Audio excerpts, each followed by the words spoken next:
Joe Rogan, like twice in a week, he said that Jiu Jitsu is libertarian, or Jiu Jitsu will make you a libertarian. And one of the times it was in his conversation with Mark Zuckerberg. One of the things that a lot of people said, and I have too, like nothing turns you into a libertarian quicker than jiu-jitsu. That's such Why bullshit. that is. I think it's the hard work thing. It's the cutting out all of the bullshit and realizing how much of the things that we take as real things are just excuses and bullshit and weakness and just procrastinate. There's a lot of things that we have that exist, especially in like the business world and the corporate world and the education world, that are just bullshit. And they don't really have to be there. Mm-hmm. And they're only there to try to make up for hard work. Yeah. So obviously I don't necessarily agree with Joe Rogan. First of all, I don't think Joe Rogan has a coherent sense of what libertarianism is. And that should probably be obvious. But there is something about the jiu-jitsu culture, especially in America, where it intersects with a history of like patriarchy and racism and everyday violence, being surrounded by that. Libertarianism is kind of a reaction to that in some ways. Libertarianism is also a pipeline to MAGA, to fascism. A couple years ago, I wrote about bro culture in relation to the Capitol insurrection on January 6th. I've been in the jiu-jitsu and MMA like subculture for a long time, like on and off for 15 years, 16 years, 17 years. Gives you a hint about my fucking age now. But you can't really tell, but like I have a black eye right now. It's not super bad. I was training this weekend and it was liberating. It was a fun time. It's what I do. It's one of my like sources of real freedom in this life. The jiu-jitsu scene, it's been a bubble during Trump 1.0 especially. It was this bubble where people were starting to gravitate around Joe Rogan, and Joe Rogan overlapped with Alex Jones, and Alex Jones was a bug-eating monster conspiracy theorist. All of that was like ensconced largely within people who either train jiu-jitsu or MMA or who they're like wannabes, and they sort of like to rub shoulders with it. They like it as the way that a lot of people watch the NFL or the NBA. Like they're not going to be those athletes, but they still sort of enjoy the proximity to the sport. You know what I mean? And so there's a lot of bros who actually don't train, but they love the proximity to the sport. I mean, like, look at the shirt I'm fucking wearing now, Kuzushi.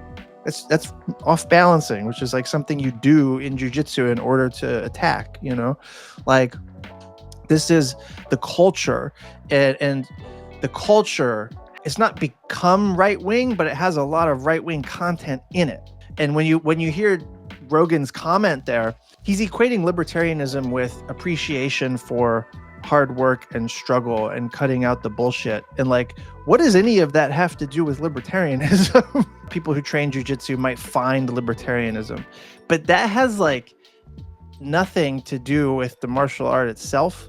It has everything to do with the tribe, the community of your gym, the people that you listen to when you listen to podcasts and check in on like YouTube tutorials on jiu-jitsu and shit. Like all of that stuff is what has a political valence. Who you're around has a political valence.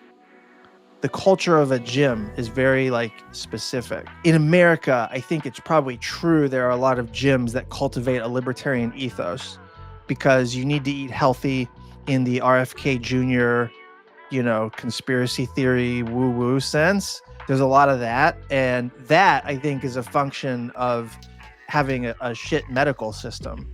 Like you can't rely on American healthcare. You're trying to get information for yourself by yourself. And so you're getting it from your tribe, and then you go down these rabbit holes and you think ivermectin is the solution to COVID and all this stuff. I think there's a very strong case to be made that jiu-jitsu, which has no inherent political valence, lends itself actually to socialism. You realize by training, like my back is killing me right now. My neck is super stiff.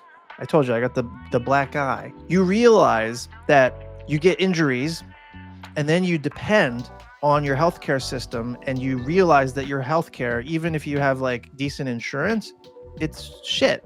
Like, they're not really taking care of you. The training accumulates injuries inevitably, and the injuries shed a light on how much you actually need a social infrastructure. And you cannot learn jiu-jitsu by yourself. It's not really an individual sport. When you compete, it's you versus one other person.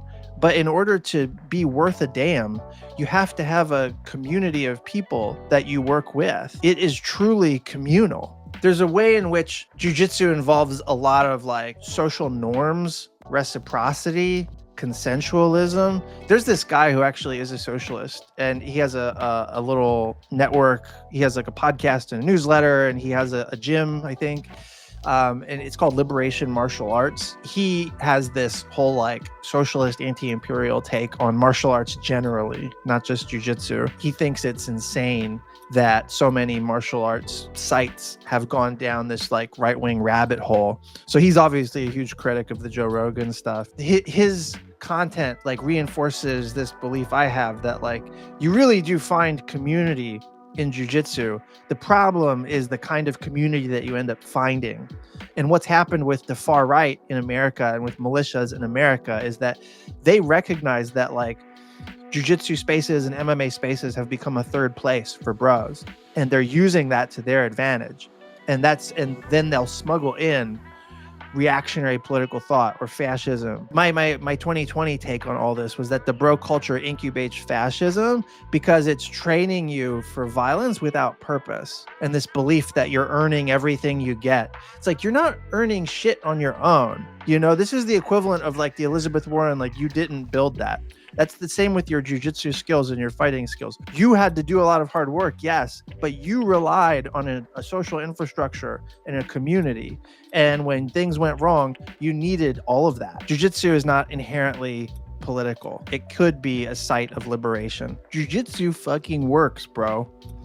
I'm like 175, 180 pounds somewhere, but I float back and forth between there. That dude was 240. I'm never gonna be like Rogan's size or scale or any of that stuff, you know, and I'm not trying to be, but like, I do feel like there needs to be alternatives, and there needs to be bro ass alternatives, because like I used to listen to him regularly, but it was for lack of alternatives. You know what I mean? So the thing about jiu-jitsu, as you saw in the video, like, I'm elder millennial. I'm middle age.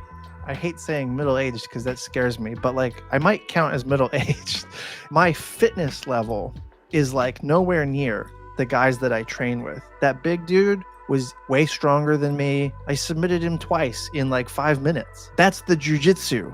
That's not me being some amazing tough guy. I have a skill that I learned through practice, and it works like a motherfucker. You only need like 6 months of jiu-jitsu to be able to deal with somebody in real life who doesn't know jiu-jitsu.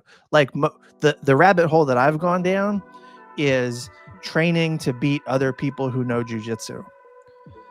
The times when I've come up into contact with people who don't know jiu-jitsu, it's like a hot knife through butter. I can't describe the feeling of how easy it is to deal with somebody who doesn't know jiu-jitsu with jiu-jitsu. It's wild. That's why it became so popular. It became popular because it works. The UFC became famous because jiu-jitsu dominated everything in the beginning. You know, the trouble is, once you start facing other people that know jiu-jitsu, they can nullify all of these advantages, and then the game becomes like jiu-jitsu versus jiu-jitsu, and so like it really becomes a chess match. So that's where I'm at now, but you don't need to go that deep in order to get benefit from it. Like, just for sort of personal health, self-defense, all that stuff, it's amazing. And there are some people, if you get to the wrong gym especially, you can control a situation with jiu-jitsu, and you can decide how much to escalate or not, but you could also end up dominating somebody. Like, if you're into domination, you might seek out jiu-jitsu as a way to dominate others. I feel like the sport weeds those people out though, because nobody dominates in the beginning, and you have to eat shit for a long time before you can actually do anything to anybody. Like, you have to get submitted 10,000 times, you know? And so if the reason you're into it is the domination, you're going to end up giving up because you're going to get dominated yourself over and over and over and over. You have to be willing to just, okay, the reality is that I'm going to lose all the time. And then how can I like have a positive mindset about this? It's kind of like living under capitalism. You know, I'm going to be exploited all the time. How can I have a positive mindset about this so that I can keep going and then make progress or whatever? Jiu-Jitsu is more socialist than libertarian, but it is not inherently political. It's really about where you train and who you train with.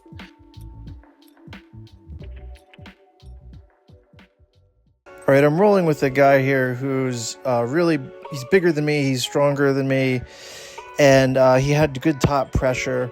So I start out trying to get butterfly guard, nothing doing. So I switched to half guard. I've got the far side arm drag position, and then I switch to butterfly sweep, or I try to. It doesn't work. It's worth troubleshooting later why that didn't work. I was too far away, and I ended up with him on my back for a half second, but I was able to escape. I get to a half guard, and I've got an underhook on his leg, and I use this to do a coyote half guard, and I get up, and I'm able to sweep classic Lucas Leite style. Your underhook doesn't have to be on the waist, it can also be on the leg. And then I'm letting him cook for a while because I'm exhausted. So I'm just going north-south to knee ride to side control and switching back and forth. Finally, I get to set up a back take. I start to go into the truck, but he tries to bail before I can get it set up. And I had good grip, so I was able to just go to side control immediately. And then from here, I'm letting him cook a little more, but I'm trying to figure out what it is I can actually do to him that will work, because he has really good defenses for the most part. And so I don't want to go Keisagatami, even though it's repeatedly available. And so I end up doing this shotgun armbar from side control, which is super powerful. You can't see it super well, but you can see it in the video, the instructional thing. It's super strong. So now I'm gassed. Round 2, I'm just fucking around, trying an inverted guard. I don't get anywhere except a closed guard. And then this was my great setup though. As soon as he stands up, I hook the leg and I enter K guard straight to a knee bar. Textbook. It all just went down exactly right. So slow motion again. I go into the keymaster position. I hook the leg. I frame on him. I use my frames to push away. I swing my leg over and I capture his knee line. And then I switch my grips to his ankle to pull the end of the lever, and his knee is gone. Not really. But it's just, it worked well.